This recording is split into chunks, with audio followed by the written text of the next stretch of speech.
Та бүхэндээ хэлсэн ёсоор SCP-гийн хамгийн том гэсэн тодтолтой мангасуудыг хамгийн томоор нь дараалан бичлэг хийсэн. Харин зарим нэг яриагүй том мангасуудаар бичлэг хийнэ гэж хэлж байсан. Одоо арай энэ удаа SCP-2256 буюу маш өндөр зүйлүүд. SCP-2256-гийн шинжлэх ухааны нэршил нь Cryptomorpho giganteus юм. Тэрээр Полинезийн арлуудын эргэн тойронд буюу номхон далайн өмнөд хэсэгт нутагчсан гигантик буюу аваргантын төрөл зүйл юм.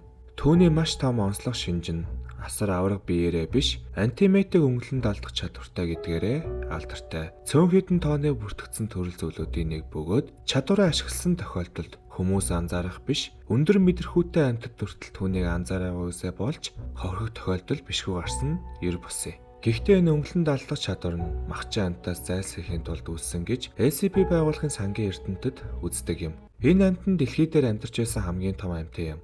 Тэд сэр нуруутай маш урт хүзүүдийг нь харахад анаш эсвэл бра.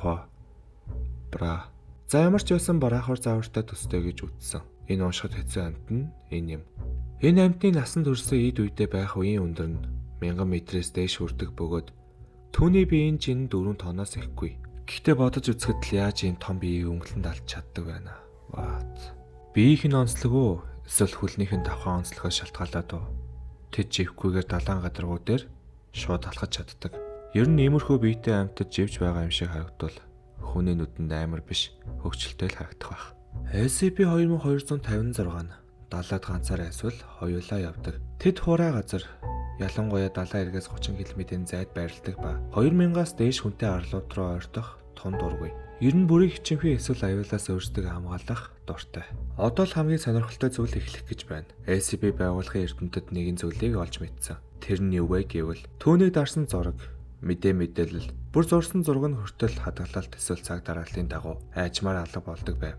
Жишээ нь дарсан зураг нь камерын агаар дарсан зураг шиг болох. Түүнийг зурсан зураг нь хүртэл айжмаар алга болох гэх мэт.